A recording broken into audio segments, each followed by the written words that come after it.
Merhaba, Think Talks'ta konuğumuz Tümay Mimarlık kurucu ortağı Kerem Tümay. Hoş geldiniz. Aynı zamanda Yeditepe Üniversitesi İç Mimarlık mezunusunuz. Kariyerinizi sizden dinleyelim mi? Merhabalar. Öncelikle ben bir hususta bir şey eklemek istiyorum. Benim İstek Vakfı başlangıcım Belde Lisesi 1986 yılında O eğitim başladı. hayatı hep istekli. Hep İstek. 1986'da İstek Vakfı Belde Lisesi'yle, Belde okullarıyla başladı. Daha sonra Yeditepe Güzel Sanatlar Fakültesi İç Mimarlık bölümünden 2000 yılında mezun oldum. Yani aslında bir deyişle tamamen istekliyim ben. İstekle başladım, Ne istekle güzel. bitti. Daha sonra ki hayatımda ailemde mimarlık olduğu için benim babam Haluk Tümay mimar olduğu için çok küçük yaşlarda mimarlık ofisinde büyüdüm. Ve bu ofiste büyüdüğüm için hep mimarlığa bir ilgim oldu. Hoşuma gitti. Merak ettim, inceledim, baktım işte nasıl bir meslek, nasıl yapılıyor. O zamanlar kağıt kalemle çiziliyordu. Daha zaman geçti, bilgisayarlar girdi. Bilgisayar girince ben merak ettim. Lise 2, lise 3 zamanımda mimarlıkta hafif hafif bilgisayarlarda karıştırıp oynamaya başladım.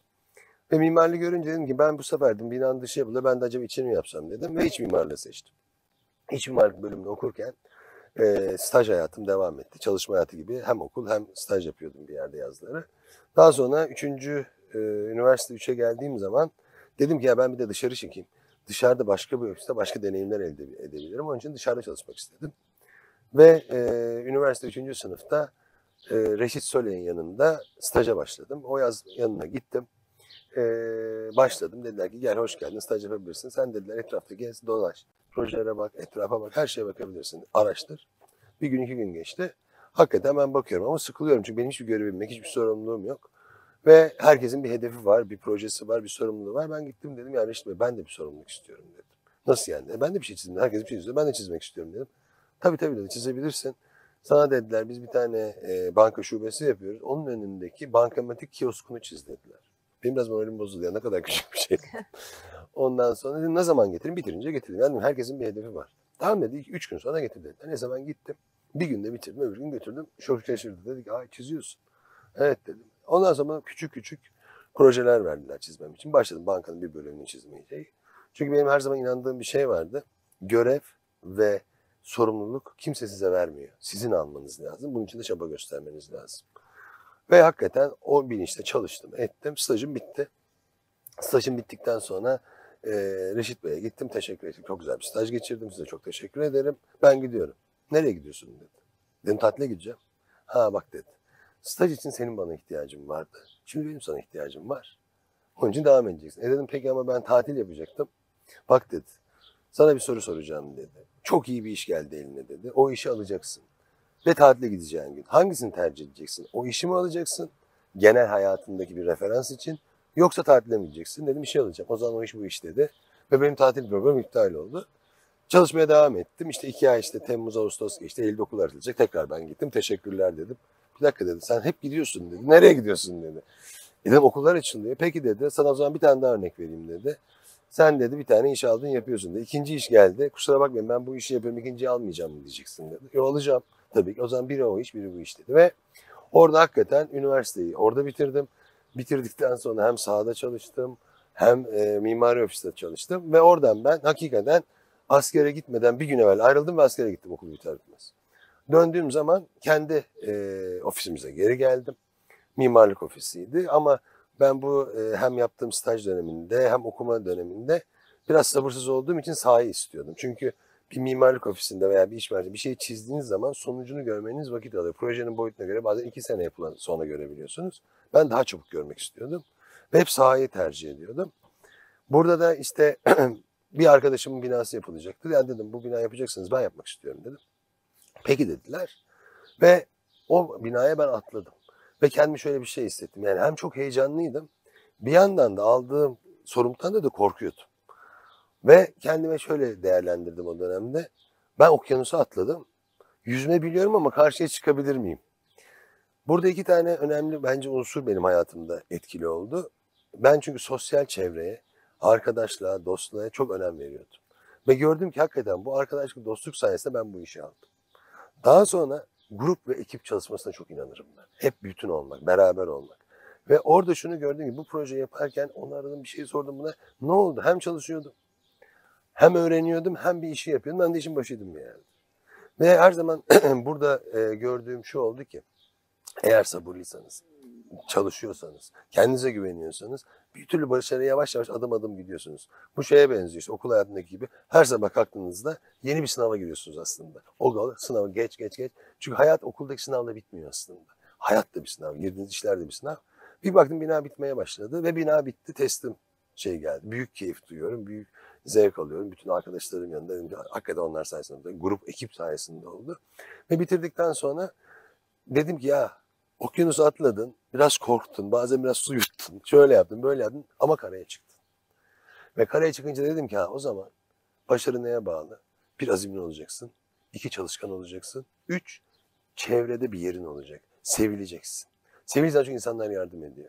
Çevreyle yarışmak değil, bütün olmak, beraber olmak.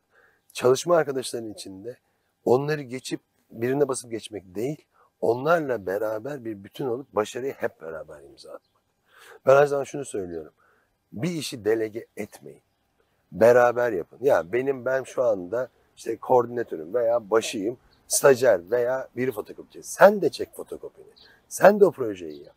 Ona da yol ver. Çünkü o zaman delege etmeye başladığınızda işin dışına çıkıyorsunuz ve aslında yaptığınız işin kontrolünü kaybediyorsunuz.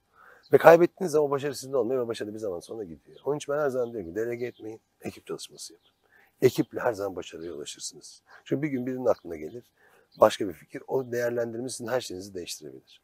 Öbür taraftan diyorum ki benim başarıda dikkat ettiklerinden biri eleştirilerin hepsini kendi hakkımda dinledim. Her zaman dinledim. Hepsini kabul ettim mi? Etmedim. Ama yüzüne de bir şey söyledim. Düşündüm. Beynimin filtresinden geçirdikten sonra benim için yararları aldım, deneyimlerimi etkilemiş oldum. Çünkü bunu niye söylüyorum? Bir gün her şeyinizi kaybedebilirsiniz. İşinizi kaybedebilirsiniz, başarısız olabilirsiniz, şirketiniz batabilir. Bir şey olabilir. Ama sizin bilginiz varsa, kabiliyetinizi geliştirdiyseniz, deneyiminiz varsa, düştüğünüz yerde bir tek siz denizden bunları alamazlar. Ve bunlarla tekrar ayağa kalktığınızda üzerinizdeki tozu silkelersiniz ve yürümeye devam edersiniz. Ne kadar düşürmeye çalışsalar her zaman kalk. Çünkü benim bileğimi kesip çizimi engelleyemezler. Beynimdeki bilgi deneyimi silemezler. O zaman bu benim.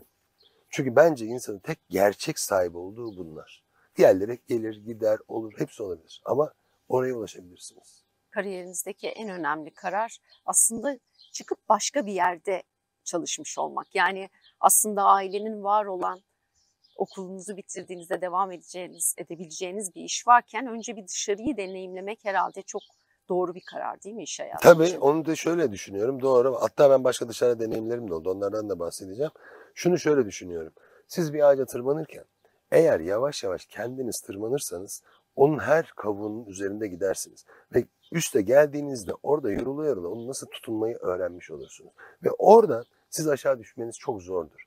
Ama sizi biri gelip ağacın üstüne bırakırsa en ufak bir rüzgarda yere inersiniz. Bence başarı da böyle bir şey. Kendiniz adım adım çıktığınız orada durursunuz. Biri tarafından gelirseniz düşmeniz çok kolay. Bir de şöyle bir deneyimimi sizlerle paylaşmak istiyorum. Hayat sürprizlerle dolu. Bizi neyin beklediğini ve hayatın bize neye hazırladığını bilmiyoruz. Bunu ben HSBC binası talihsiz bir patlama sonucunda zarar gördüm. Ve bu zarar gördükten sonra benim de babam buranın proje müellifi olduğu için projesini yenilemeyi biz yaptık. Benim de proje yönetimi tecrübeme dayanarak da buranın biz bütün yapımını aldık. Ve bunu biz yaparken bir yabancı yatırımcı bu binayı geldi satın aldı. Satın aldıktan sonra döndü dedi ki biz burayı otel yapacağız dedi. Peki dedik. Ona göre proje hazırlarız dedik. Proje hazırlarken döndü dedi ki bana ya dedi bir de dedi işletmeci grup lazım buraya. Ve dedi işletmeciyi bulun. Ya dedim bakın ben işletmeci değilim ben otelci de değilim. Tamam ama dedi sen dedi bak görüyorum dedi. Herkes de arkadaşsın herkesi tanıyorsun. Projeyi sen yapacaksın git dedi kendine göre bir işletmeciyi bul beraber çalış. O dönemde araştırıyorum. Marriott grubu çıktı karşıma. Görüşmen sonucunda değişik bir deneyim oldu. Şöyle ki Inschrager diye bir konsept developer var. Bu insan dünyadaki ilk butik otel konseptini yaratan kişi. Beni heyecanlandırdı. Baktım ki yani hakikaten bilmiyorum ama aslında hayat beni yeni bir yere yavaş yavaş hazırlamaya başladı. Orada görüşmelerimde dedim ki yani nedir butik otel? Çünkü biz butik oteli ne biliriz? Küçük otel biliriz. Kendisi ilk 1980 yıllarında butik oteli yaparken Morgan New York yapmış. Ve Morgan New York yapılırken Bütün gazeteciler geliyor ve konuşma yapılıyor. Diyor ki işte yın nedir bu, şu nedir de soruyorlar. Diyor ki bakın diyor burası bir department store'dur Macy's gibi diyor. Burası diyor bir butik diyor. İşte Gucci, Prada, B&M böyle bir butik burası diyor. Ve birebir servisi alacağınız bir yer diyor. Buradan öğrendim ki bu otelin ismi aslında birebir servisten geliyor. Ve bizim serüven burada başladı. Biz beraber Türkiye ayağı konsepte bizdik. Yurt dışı ayağıyla beraber bir kolaborasyonla beraber biz buranın konseptini yarattık. Daha sonra ben inşaatını yaptım. Yaptığım sırada işletmecilerle görüşme yaptığım için buranın yatırımcı temsilci olarak ben kaldım. Böylelikle otelciliği öğrenmek zorunda kaldım.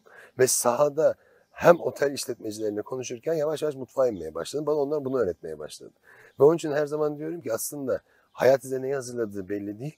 Bir de hayatta aslında eğitim hiçbir zaman bitmiyor. Hep bir yerde bir öğreti var, hep bir sınav var, hep bir hazırlık var. Ve ondan sonra otel bitti. Ve ondan sonra bizim şirketimize ben bir bölüm daha getirmiş oldum. Otel danışmanlığı getirdim ve ondan sonra birkaç otele daha tekrardan marka danışmanlığı olsun, konsept danışmanlığı yapmaya başladım. Bu da bir şanslı. Danışmanlık artı İK'da olmuş İK'da. yani. Peki çok Böyle bir teşekkür deneyimim oldu. ederiz. Ben Sağ teşekkür olun ederim. değerli vaktinizi ayırdığınız Ben için. size teşekkür ederim. Hoşça kalın.